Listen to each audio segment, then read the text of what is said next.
Welcome back to PRST news. चलिए जानते हैं यूपी की बड़ी खबरें फटाफट अंदाज में। आगे बढ़ने से पहले हमारे चैनल को सब्सक्राइब कर लें ताकि यूपी की बड़ी खबरें आपको इसी तरह फटाफट अंदाज में मिलती रहें। और हमें कमेंट करके ये भी बताइए कि आप यूपी के कौन से शहर से इन खबरों को देख रहे हैं ताकि आपके शहर की खबर हम आप तक पहुँचा सकें।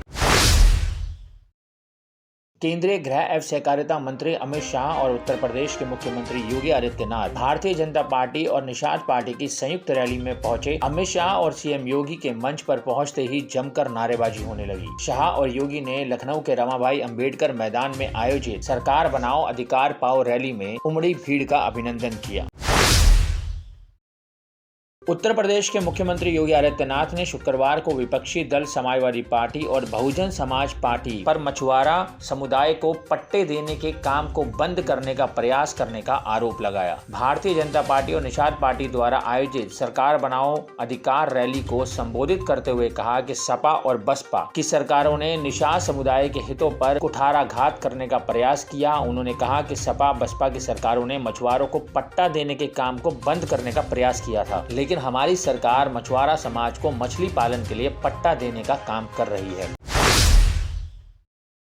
पहाड़ों पर बर्फबारी से मैदानों में चल रही ठंडी हवाओं से गुरुवार को दिन रात के तापमान फिसल गए। 3.2 डिग्री सेल्सियस के साथ मुजफ्फरनगर प्रदेश में सर्वाधिक ठंडा रहा। 5 डिग्री सेल्सियस के साथ मेरठ और बिजनौर यूपी में दूसरे सर्वाधिक ठंडे शहर रहे। मेरठ में दिन का तापमान सामान्य से 3 और रात का पारा 2 डिग्री सेल्सियस नीचे चला गया। कल से मैदानों में ठंड का शिकंजा और कसने लगा है। अगले 3 से 4 दिनों तक मैदानों में शीतलहर कपाती रहेगी। इससे कड़ाके की सर्दी का आगाज होगा। भारतीय जनता पार्टी सरकार पर उत्तर प्रदेश की जनता को दिक्कत, किल्लत और जिल्लत का सामना करने के लिए विवश करने का आरोप लगाते हुए समाजवादी पार्टी अध्यक्ष अखिलेश यादव ने कहा कि उनकी पार्टी अपने सहयोगी दलों के साथ अमेठी और रायबरेली समेत प्रदेश के सभी 403 विधानसभा सीटों पर चुनाव लड़ेगी। अब हापुड़ अड्डा चौराहे से दिल्ली मेरठ एक्सप्रेसवे कनेक्ट होगा। हापुड़ अड्डा चौराहे से दिल्ली तक का फर्राटेदार सफर होगा। इसके लिए हापुड़ अड्डा चौराहे से बिजली बम्बा चौराहा तक सड़क भी 6 लेन होगी। केंद्रीय परिवहन मंत्री नितिन गडकरी 23 दिसंबर को इस कार्य का शुभारंभ करेंगे।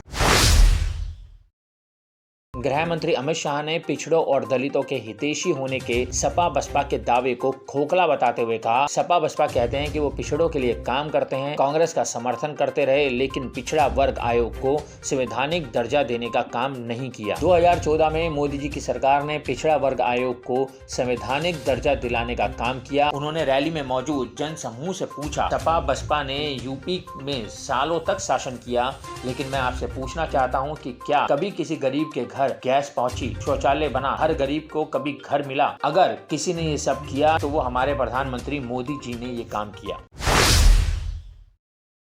केंद्रीय गृह एवं सहकारिता मंत्री अमित शाह ने श्री राम के नारे के साथ संबोधन शुरू किया। कल की सभा राम भक्तों की महासभा है। उन्होंने कहा कि आज रमाबाई मैदान राम भक्तों का जमावड़ा है। उन्होंने सवाल किया, श्री राम को त्रिपाल किसने रखा? अमित शाह ने कहा कि सपा बसपा और कांग्रेस ने सालों तक राम मंदिर नहीं बनने दिया। शाह ने उत्तर प्रदेश में विपक्षी दल समाजवादी पार्टी, बहुजन समाज पार्टी और कांग्रेस पर दलित, पिछड़े व अन्य समुदायों के बीच जाति के नाम पर समाज को बांटने का आरोप लगाते हुए शुक्रवार को कहा कि इन दलों ने समाज में वैमनस्यता पैदा कर अपने पारिवारिक हितों की पूर्ति की।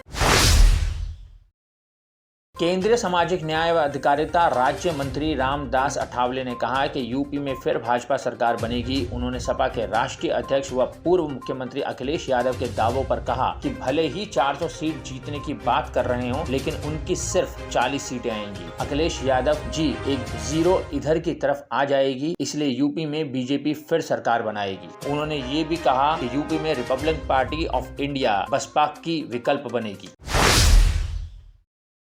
देवरिया बाईपास पर चिड़ियाघर के पास गोरखपुर विकास प्राधिकरण ग्रीनवुड अपार्टमेंट नाम से मल्टी स्टोरी बिल्डिंग बनाएगा। अगले 20 दिसंबर से शुरू होने वाले पंजीकरण को लेकर प्राधिकरण ने पूरी तैयारी कर ली है। GDA द्वारा पहली बार 11 मंजिला बिल्डिंग बनाई जाएगी, जिसमें कुल 440 फ्लैट बनेंगे। योजना में 2 BHK का फ्लैट 66 लाख तो 4 BHK का फ्लैट 1.35 करोड़ में मिलेगा। सोनभद्र के नक्सल क्षेत्र रामपुर बरकोनिया मार्ग की सड़कों का बुरा हाल है। प्रतिवर्ष शासन से सड़क निर्माण व मरम्मत के नाम पर लाखों रुपए खर्च होते हैं, लेकिन हालात में सुधार नहीं है। ऐसे में राहगीरों का सफर करना दुश्वार हो गया है। विकास खंड चतरा के रामगढ़ बाजार से रामपुर बरकोनिया के नक्सल प्रभावित इलाकों की सड़कें काफी जर्जर हो गई। सड़कों पर दो पहिया वाहनों से सवारी करना खतरे से खाली नहीं है। इस सड़क का निर्माण 3 वर्ष पूर्व किया गया था, इसके बाद इसकी मरम्मत नहीं हो पाई। दिल्ली एनसीआर में CAQM ने 27 दिसंबर से 5वीं तक के स्कूल खोलने की अनुमति दे दी है। Commission for air quality management की इस मंजूरी के बाद 5वीं तक के स्कूलों को खोलने की दिशा में एक कदम आगे बढ़ गया है। हालांकि स्कूलों को खोलने का अंतिम फैसला दिल्ली सरकार को लेना है। दिल्ली में प्रदूषण के कारण राज्य सरकार ने स्कूल को बंद करने का फैसला किया था।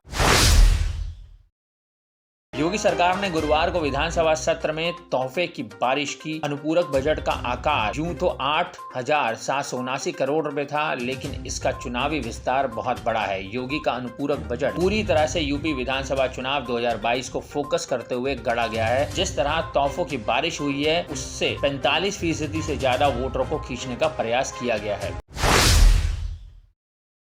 सीएम योगी ने सदन में किया ऐलान। आशा बहुएं और आंगनवाड़ी कार्यकर्मियों, शिक्षा मित्रों, अनुदेशकों, PRD के जवान, रोजगार सेवक, इन सब का मानदेय बढ़ाएगी। सीएम योगी ने सदन में कहा कि कोरोना काल में इनका योगदान बढ़ा रहा है। इन सब का सम्मान जय मानदेय बढ़ाया जाएगा। खबर लखनऊ से है। United forum of bank union का आह्वान। बैंक कर्मचारियों की कल देशव्यापी हड़ताल हुई। 16-17 दिसंबर को बैंक कर्मी रहे हड़ताल पर। बैंकों के निजीकरण के विरोध में थी हड़ताल। कल स्टेट बैंक मुख्य शाखा में 11 बजे बड़ी सभा। 17 दिसंबर को इंडियन बैंक हजरतगंज में भी प्रदर्शन। खबर अयोध्या से है। हनुमानगढ़ी के पुजारी राजू दास का IAMI के जिलाध्यक्ष गुफरान नूर के बयान पर कड़ी प्रतिक्रिया। पुजारी राजू दास का बयान, नूर देश के 75% मुस्लिमों की भाषा बोल रहे, अल्लाह की देन बच्चे नहीं, इनकी मानसिकता जनसंख्या बढ़ाओ, संसाधन पर कब्जा करो, इनकी मानसिकता विक्षिप्त हो चुकी है। हिंदुओं को जातिवादी मानसिकता को छोड़कर एक हो, जागरूक होने की जरूरत। ऐसी भाषा शैली बोलने वालों के खिलाफ कार्रवाई होनी चाहिए। जो संविधान को माने वह ठीक, जो संविधान को नहीं मानेगा वह देश में रहने के लायक नहीं। SSP शैलेश पांडे की प्रेस वार्ता। खबर अयोध्या से है। क्राइम ब्रांच व रोनाई पुलिस को मिली सफलता। मोटरसाइकिल चोरी करने वाले गैंग के 8 सदस्य गिरफ्तार। करनैलगंज मंडी में सब्जी खरीदने गए युवक की बजाज पल्सर बाइक की हुई चोरी। काफी खोजबीन के बाद मोटरसाइकिल न मिलने पर उसने पुलिस को दी तहरीर। सोशल मीडिया पर अवैध तमंचे का प्रदर्शन करने वाले 2 आरोपी अभियुक्त अवैध तमंचों के साथ गिरफ्तार। अनायास रौब जमाने का जुनून बन गया जी का जंजाल, पहुंच गए जेल।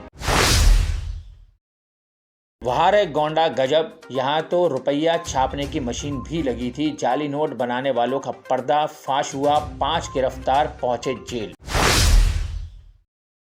खबर कटरा बाजार गोंडा से है। 1 सप्ताह से बिजली के पोल टूटने से कई गांवों की विद्युत आपूर्ति बंद है। शिकायत के बाद भी बिजली विभाग के जेई ने उसे बदलवाना उचित नहीं समझा। ऊपर से विभाग के अधिकारी से बात करने पर उनके द्वारा बताया जा रहा है कि शिकायत मौखिक है, इसे लिखित में भेजें तब दिखाया जाएगा। जबकि ऊर्जा मंत्री श्रीकांत शर्मा का ये फरमान है कि शिकायत के 24 घंटे बाद बिजली की समस्या का समाधान हर हाल में करा दिया जाएगा।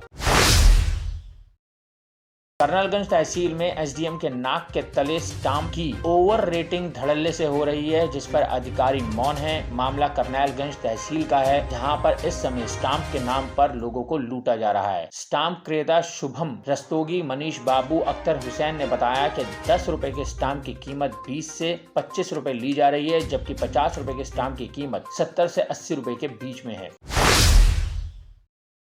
मिर्जापुर चीनी मिल के पास गंदे पानी को निकालने की समुचित व्यवस्था न होने से हर वर्ष किसानों को हजारों बीघे फसल बर्बाद हो रही है। किसानों द्वारा लगातार शिकायत के बाद भी कोई प्रभावी कार्रवाई होती नहीं दिख रही।